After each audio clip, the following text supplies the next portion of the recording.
You've been told the Roman legionary was a heavily armored infantry soldier who marched in formation and fought in rigid battle lines. But there's a piece of equipment that appears in nearly every Roman training manual that completely contradicts this image. A wooden vaulting horse that reveals the Roman military's obsession with something modern historians have systematically ignored: acrobatic agility as a prerequisite for survival in close combat.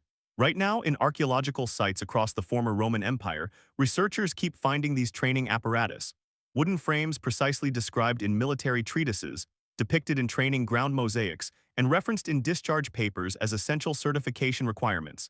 Yet popular history keeps showing you legionaries as slow-moving tanks in metal armor.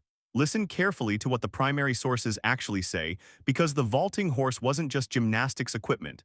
It was a filter. A test that separated men who could survive the chaos of ancient warfare from men who would die in their first engagement. And the standards were so demanding that they reveal something disturbing about what the Roman army actually required from its soldiers.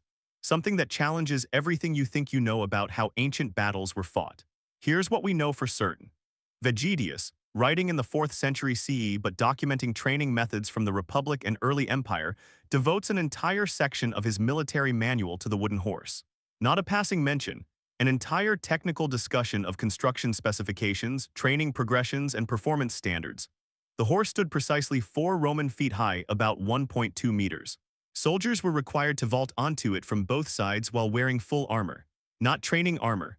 Combat armor weighing between 20 and 30 kilograms. They had to mount from the left, dismount to the right, mount from the right, dismount to the left, mount from behind, and execute what Vegetius calls the complete revolution. A maneuver that appears to involve vaulting over the horse entirely while rotating in midair. And this wasn't an advanced skill for elite troops.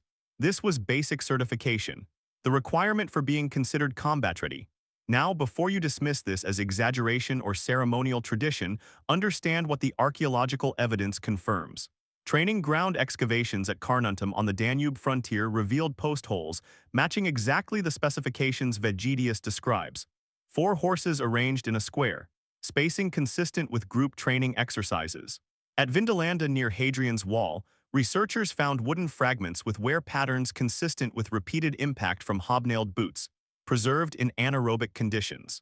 Chemical analysis of the wood showed it had been treated with olive oil, the same conditioning treatment used on wrestling equipment to prevent splintering.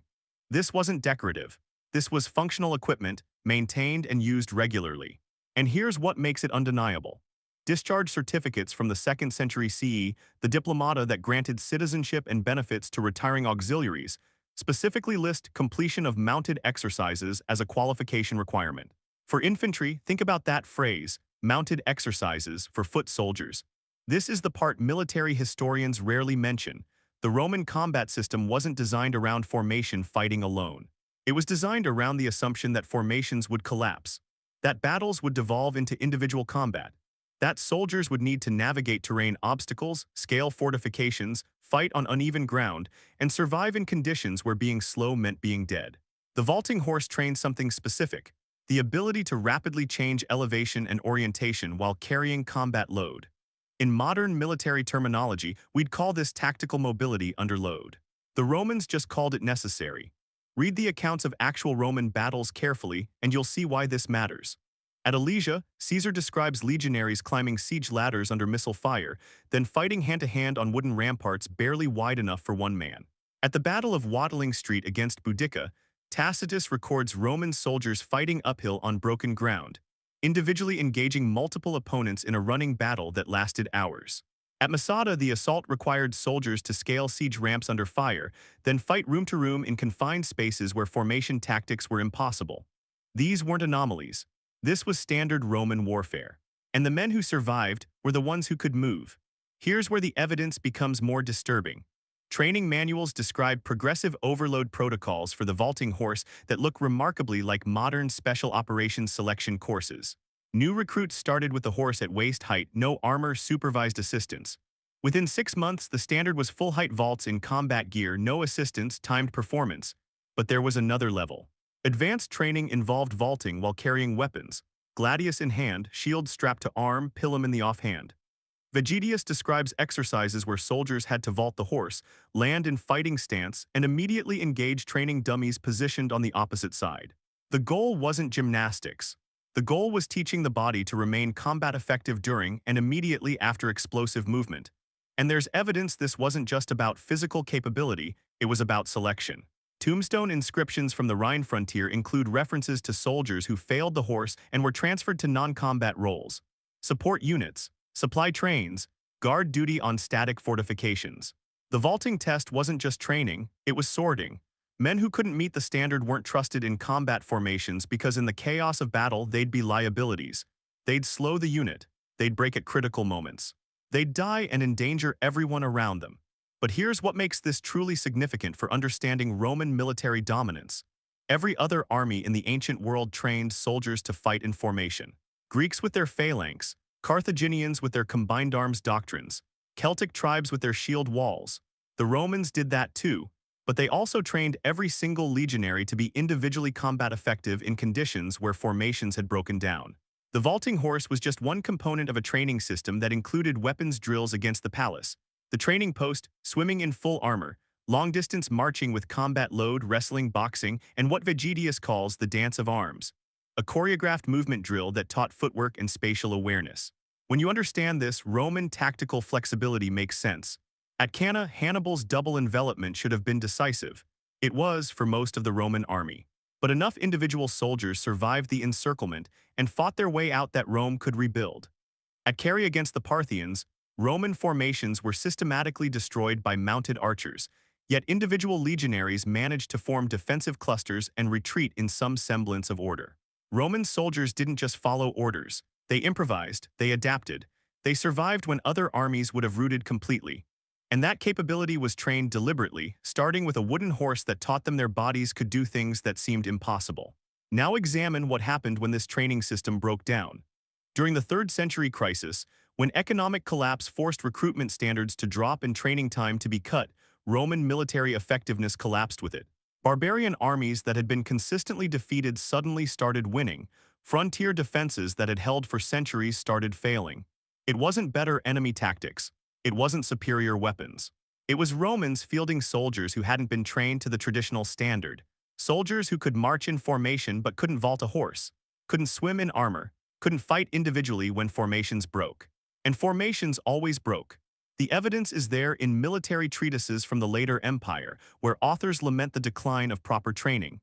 Vegetius himself is writing during this period, desperately trying to preserve knowledge of how training used to work. His manual reads like an obituary for a system that was dying. He describes the vaulting horse in past tense.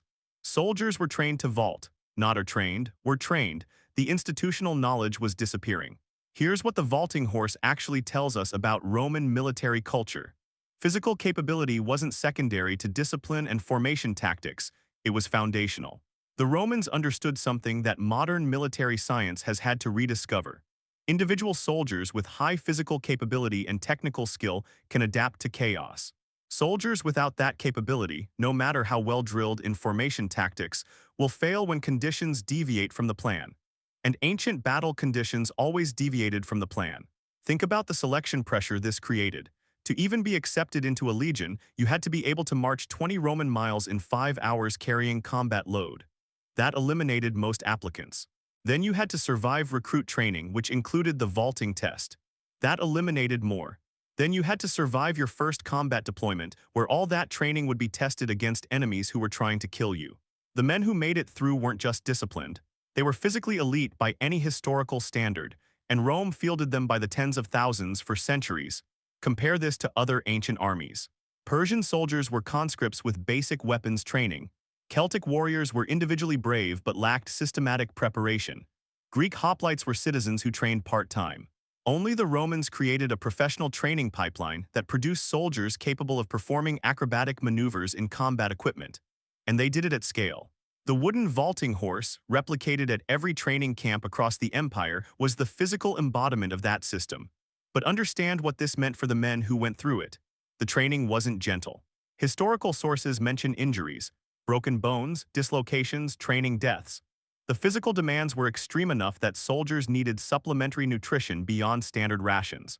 Archaeological evidence from military sites shows higher protein consumption and dietary supplementation consistent with intensive athletic training. The Roman army wasn't just feeding soldiers. It was fueling human performance at levels that required deliberate nutritional support. And there's evidence of psychological selection too. The vaulting exercises, especially the advanced versions involving weapons and combat scenarios, required overcoming fear. Fear of falling, fear of injury, fear of failure in front of your unit. The training deliberately created stress conditions that mimicked combat. Soldiers who couldn't handle the psychological pressure of vaulting a horse while their centurion watched and their tent mates judged probably couldn't handle the pressure of fighting to the death while surrounded by enemies. The test was physical, but the selection was psychological. Here's the definitive truth that modern military historians have been slow to acknowledge. The Roman legionary wasn't a heavily armored infantryman who fought in rigid formations. That's a caricature based on equipment lists and tactical manuals. The actual Roman soldier, the one who conquered the Mediterranean world and held frontiers for centuries, was something more like a modern special operations soldier, physically elite, technically proficient, capable of individual initiative, and trained to remain effective when plans collapsed. The wooden vaulting horse wasn't an eccentric piece of training equipment. It was the filtering mechanism that ensured only men with exceptional physical capability and mental resilience made it into combat units.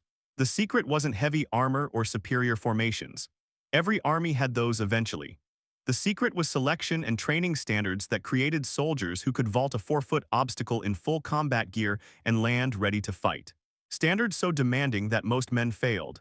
Standards that the Roman state maintained for centuries, until economic and political collapse made them unsustainable.